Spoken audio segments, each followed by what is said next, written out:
Officer Daniel Hargrove's badge was in tatters. His career obliterated after he planted drugs on a woman he thought was just another easy target. Only to learn she was the DEA's top chief, a revelation that turned his world upside down and exposed a web of corruption that would shake the department to its core. Officer Daniel Hargrove had been with the Riverton Police Department for 12 years, a patrol officer who prided himself on his instincts. He'd seen it all, or so he thought. On April 14, 2023, at 11:47 p.m., he was cruising Route 17 when he spotted a black SUV with a taillight out. Something about the vehicle, maybe the way it slowed just a touch too much at the sight of his cruiser, caught his attention. He flipped on his lights, and the SUV pulled over without hesitation.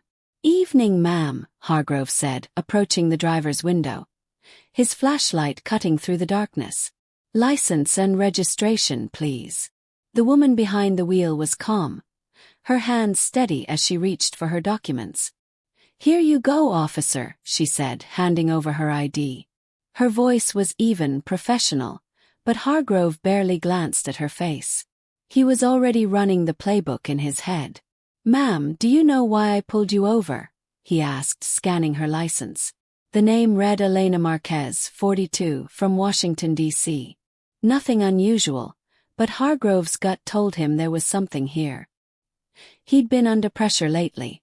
Quotas, the sergeant breathing down his neck about arrests. A drug bust would look good. "Tail lights out," Elena replied, her tone neutral. "I'll get it fixed tomorrow." Hargrove nodded, but his mind was elsewhere. "Mind if I take a look in your vehicle?" Routine check. Elena's eyes narrowed slightly, but her voice stayed steady. "Do you have probable cause, officer?" Hargrove smirked. He'd heard this before. People who thought they knew their rights. "Got a report of suspicious activity in the area. Won't take long." Elena didn't flinch. "I'd prefer you didn't. I'm on my way home and I'd like to get there." Hargrove's jaw tightened. He wasn't about to let this go. "Step out of the vehicle, ma'am," he said, his tone firm. "Now."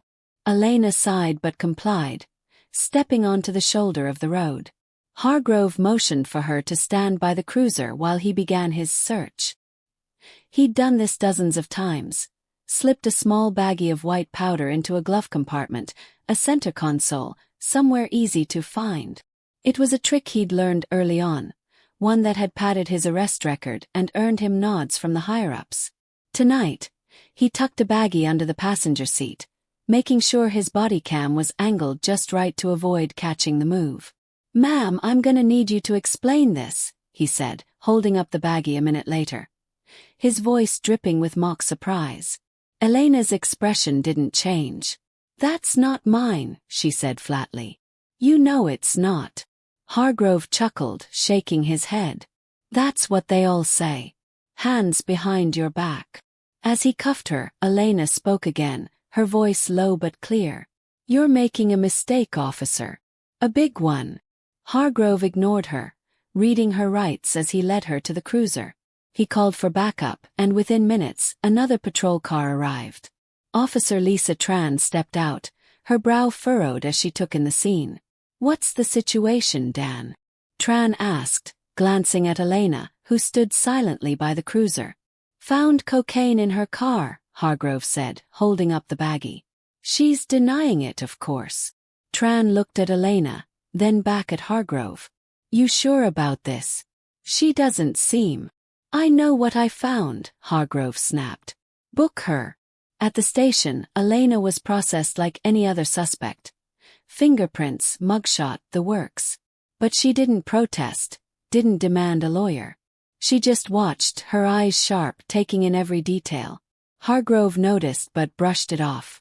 He'd seen plenty of tough acts crack under pressure. By 2 a.m., Elena was in a holding cell, and Hargrove was typing up his report, feeling good about the bust. That's when his phone buzzed. It was Sergeant Mike Callahan, his direct supervisor. "Hargrove, get to my office." "Now," Callahan barked. Hargrove frowned but headed down the hall.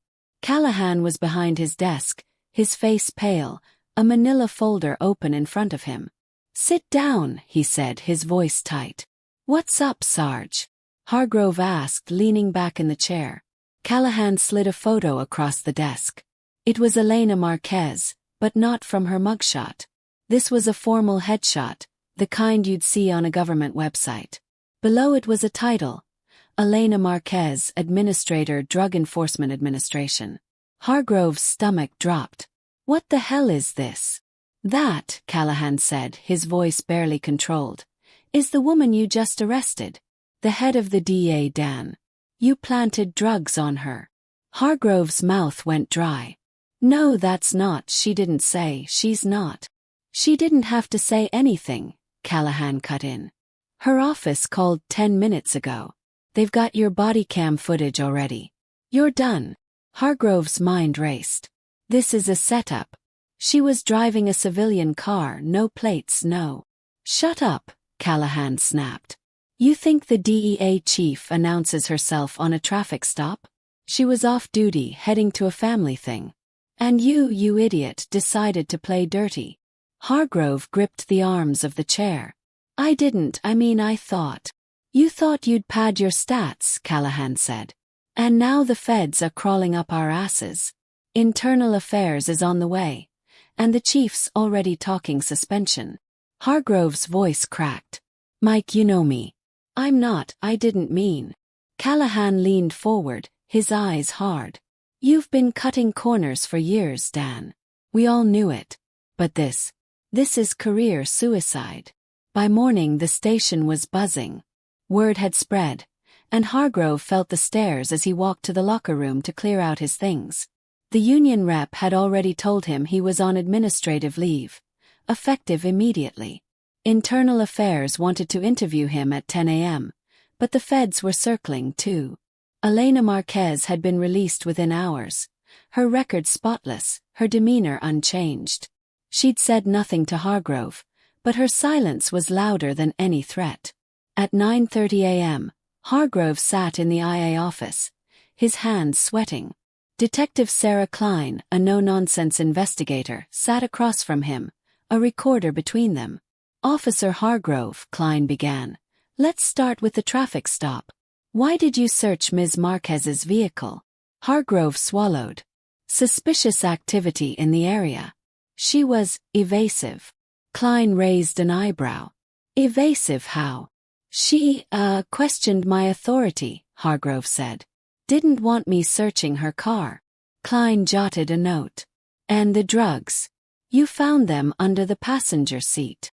"Yeah," Hargrove said, his voice weak. "Right there." Klein leaned forward. "Your body cam shows you reaching under the seat twice. The first time, nothing.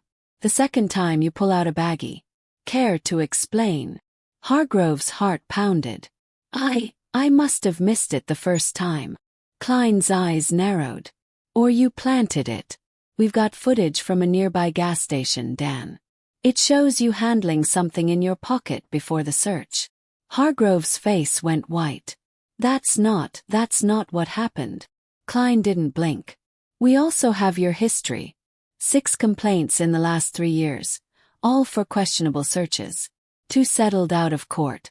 You want to keep lying, or should we talk about the truth?"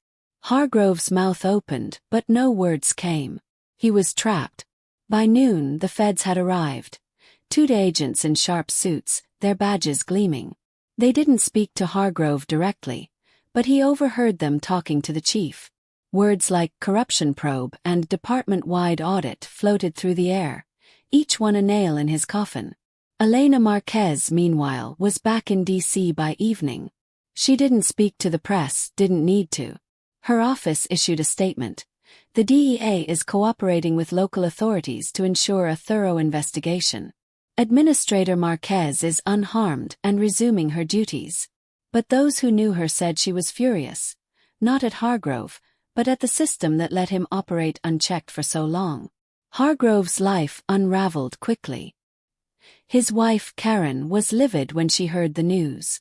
"You told me you were clean, Dan," she said that night, her voice shaking as she stood in their kitchen.